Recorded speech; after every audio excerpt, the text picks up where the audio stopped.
이상조의 행복한 LP 음악 이야기.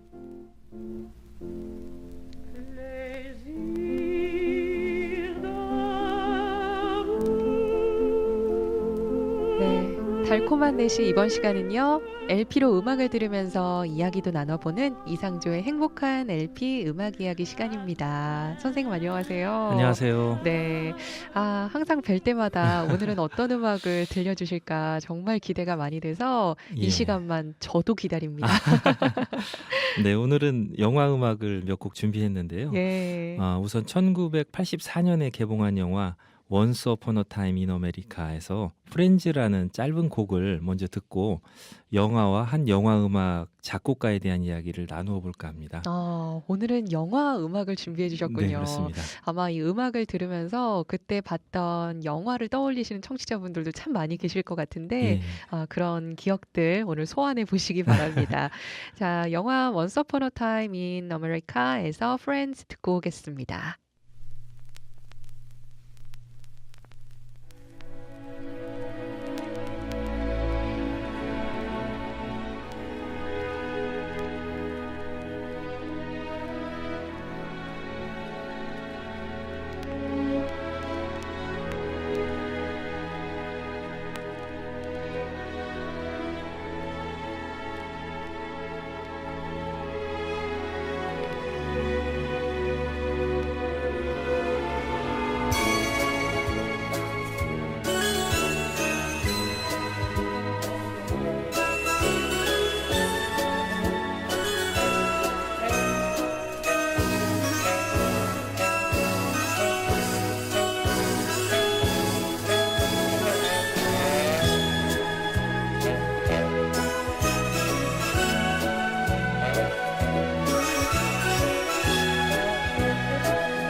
네, 정말 짧은 연주곡이었어요. Friends 듣고 왔습니다. 하지만 짧았지만 굉장히 강렬했던 그런 멜로디였는데요. 네. 앨범 자켓을 보니까 세르지오 레오네 그리고 엔니오 모리코네, 로버트 드니로 이렇게 세 사람의 이름이 보이네요. 네, 말씀하신 대로 이 영화는 세르지오 레오네 감독의 마지막 작품입니다. 세르지오 레오네 감독은 1964년도에 황야의 무법자라는 영화로 마카로니 웨스턴이라는 장르를 만들어낸 인물이죠. 당시에는 이제 40대 이상은 아마 기억하실 텐데 서부 영화를 보시면 존 웨인이라는 아주 주인공이 네. 엄청난 인기가 있었거든요. 그래서 음. 서부 영화는 미국인만의 고유한 정서를 갖고 있었기 때문에 외국인들은 감히 그 손대볼 엄두를 내지 못하는 장르였다고 합니다. 그랬군요. 한때 당시 무명이었던 클린트 이스트우드를 기용하고 먼저 들으신 그 음악 작곡가인 엔니오 모리코네가 이제 합세하면서 이 영화가 엄청난 성공을 거두게 됩니다. 네. 김판초와 시거 그리고 허무주의적 미소로 악당을 처치하는 클린트 이스트우드의 모습은 당시의 일대 센세이션을 불러일으켰는데요. 네. 동시에 기타와 휘파람 소리, 남성들의 저음 코러스가 담긴 주제 음악은 불티나게 팔렸다고 합니다. 네. 이때부터 세르지오 레오네 감독 그리고 엔니오 모리코네 영화 음악 그리고 클린트 이스트우드 주연의 세 콤비는 이후 많은 영화에서 손발을 맞추면서 성공을 이어나갔습니다. 미국인만의 것이라고 생각했던 서부극이라는 장르에서 마카로니 웨스턴이라는 별도의 장르를 만들어낸 세르지오 레오네 감독과 그리고 영화 음악을 줄곧 맡아왔던 엔니오 모리코네가 마지막으로 함께했던 영화거든요. 네. Once Upon a Time in America에서 한 곡 더 들어보실 텐데요. 네. 스페인어권에서 청혼을 할 때 가장 많이 불려지는 노래라고 합니다. 아마폴라 들으시겠습니다. 아, 이게 스페인어권에서 청혼할 때 많이 쓰이는 예, 노래군요. 가장 많이 불린다고 하더라고요. 야, 어떤 노래일지 정말 기대가 됩니다. 예. 앞서서도 제가 약간 전율이 왔거든요. 아. 첫 번째 노래 들었을 때도. 예. 자, 엔리오 모리코네의 아마폴라 노래 듣고 오겠습니다.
네, 영화 Once Upon a Time in America에서 아마폴라 듣고 왔습니다. 야, 이게 처음에 시작할 때는 굉장히 로맨틱하고 예. 황홀하고 이런 느낌이 들었는데 또 중간에 약간 경건하고 진지한 느낌도 들다가 확 클라이막스로 끌어올리는 그런 그렇죠. 예. 노래였습니다.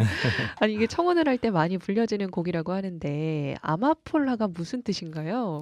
원래는 양귀비꽃이라는 의미를 갖고 있는데요. 어. 그러니까 우리식으로 하면은 뭐 내 사랑, 꽃사슴, 뭐 허니처럼 사랑하는 사람을 지칭한다고 합니다. 예. 그렇군요. 음. 청혼가로 많이 불려지는 이유가 네. 있었네요. 자, 먼저 두 곡을 들었는데요. 영화와 영화 음악이 동시에 큰 성공을 거둔 케이스입니다. 아, 근데 영화에서 영화 음악이 차지하는 그 비중이 현대로 오면서 점점 더 커지고 있다는 느낌도 드는데 선생님 생각은 어떠세요? 예, 영화에서 음악이 얼마나 중요한지를 보여주는 역사적인 사건이 있는데요. 네. 1895년에 프랑스의 리미에르 형제에 의해서 최초의 영화가 상영되게 됩니다. 그래서 음. 뭐 열차의 도착이라는 영화도 있었고요. 네. 퇴근하는 사람들, 목욕하는 여인 뭐 이런 영화들이 이제 발표가 됐었는데 음. 사람들이 영상을 보면서 뭐 깜짝 놀랐죠. 그리고 네. 열차의 도착이라는 영화를 본 사람들은 열차가 자기한테 달려오는 거로 착각을 해서 밖으로 뛰어나가기도 했다고 하더라고요. 네. 이제 이후로 이제 무성 영화라는 장르가 크게 인기를 얻게 됩니다. 음. 그러나 1920년에 미국에서 세계 최초의 정규 라디오 방송이 시작되면서 그 인기가 이제 시들해지게 되는데요. 네. 이 시들해진 인기가 다시 살아나는 계기가 된 사건이 있었는데요. 1927년에 당시에는 마이너 레이블에 불과했던 워너 브라더스사에서 세계 최초의 유성 영화인 재즈 싱어를 공개하면서 다시 이제 영화가 인기를 얻기 시작했다고 합니다. 네. 즉 영상이 소리를 만났을 때 영화가 영화 음악을 만나게 되면서 다시 영화의 부흥기가 찾아오게 되었다는 것이죠. 야, 어떻게 보면 굉장히 상부상조한 그런 그럼요. 관계였네요. 예, 예. 영화에서 영화 음악이 차지하는 비중이 절대적이다. 이런 평가를 내놓으셨는데 그럼 한 곡 더 듣고 저희가 이야기를 계속 나눠볼까요? 예. 저는 항상 소리가 영상보다는 더 큰 힘을 가지고 있다고 믿는 사람인데요. 네. 이번에는 영화 더 미션에서 아주 유명한 노래죠. 가브리엘의 오보에라는 연주곡을 들으시겠습니다. 네. 역시 영화 음악 작곡가 엔니오 모리코네의 곡이네요. 네. 가브리엘스 오보에 듣고 오겠습니다.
야, 마지막까지 정말 숨죽이면서 아. 듣게 하는 그런 노래였습니다. 예. 이 둥둥 하는 이 예. 북소리가 진짜 뭔가 가슴에 깊은 울림을 준 네. 영화 더 미션에서 가브리엘스 오보에 들으셨습니다. 이게 긴장감이 조성되다가 네. 어느 순간에 아름다운 그 오보의 소리가 이렇게 나오잖아요. 그래 천상의 소리라는 느낌이 예. 들었어요. 그래서 이 영화 장면을 보면은 이게 좀 음악이 더 이해가 쉽게 되는데요. 네. 그 남미로 선교를 떠난 가브리엘 신부가 과라니족들한테 둘러싸여 갖고 네. 이제 활과 창으로 탁 이제 위협을 당하는 상황에서 신부가 이제 나는 이제 죽었구나. 네. 내가 이 사람들을 뭐 물리치고 도망갈 힘도 없고 그래서 마지막으로 자기가 갖고 다니던 악기인 오보에를 이제 가방에서 꺼내서 연주를 하기 시작하는데요. 연주가 시작되자 과라니족이 경계심을 풀게 되고 결국은 가브리엘 신부를 이제 받아들이는 계기가 됐던 곡이죠. 예. 야, 굉장히 어떻게 보면은 예. 중요한 장면에 쓰였던 노래네요. 그렇습니다. 예. 그리고 오보에는 사실 독주 악기로 잘 안 쓰이는 그런 악기인데요. 네. 이 영화에 나왔던 가브리엘의 오보에 이 곡 한 곡으로 지금은 오보에도 독주 연주를 많이 한다고 합니다. 나중에 이제 사라 브라이트만이라는 가수가 이 멜로디가 너무 좋아가지고 네. 엔니오 모리코네한테 몇 차례 이제 부탁을 해가지고 이 멜로디에 가사를 붙여서 부른 노래 넬라 판타지아라는 노래 때문에 더 유명해졌죠. 네, 아마 많은 분들은 요 가사 붙은 노래를 많이 들으셨을 그렇습니다. 것 같아요. 다음 또 한 곡 들으실 텐데요. 다음 준비한 곡은 제가 엔니오 모리코네 음악을 좋아하게 된 아주 영향을 크게 줬던 영화 시네마 천국에서 한 곡 들어보시겠습니다. 네. 메인 테마나 러브 테마는 너무 유명하니까 오늘은 차일드후드 앤 맨후드라는 연주곡을 들어보시겠습니다. 네, 영화 시네마 패러다이스에서 Childhood and Manhood 듣고 오겠습니다.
네, 오늘은요, 이렇게 엔니오 모리코네의 영화 음악들을 듣고 있습니다. 어쩜 이렇게 곡들이 다 아름답고 로맨틱할까? 어쩌면 이 작곡가 머릿속에 뭐가 들었을까? 정말 맞습니다. 예. 궁금합니다.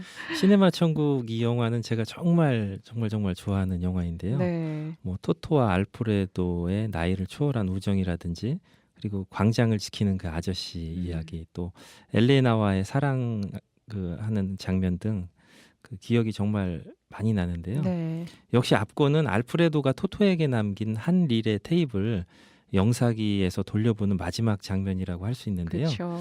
토토가 어린 시절 영사실 창 너머로 몰래 훔쳐보던 수많은 영화에서 편집된 키스 장면이 나오는데 음. 엔니오 모리코네의 음악이 오버랩되면서 정말 감동을 주는 명장면이죠. 맞습니다. 많은 분들이 그 장면을 또 꼽으시더라고요. 네. 명장면으로. 예.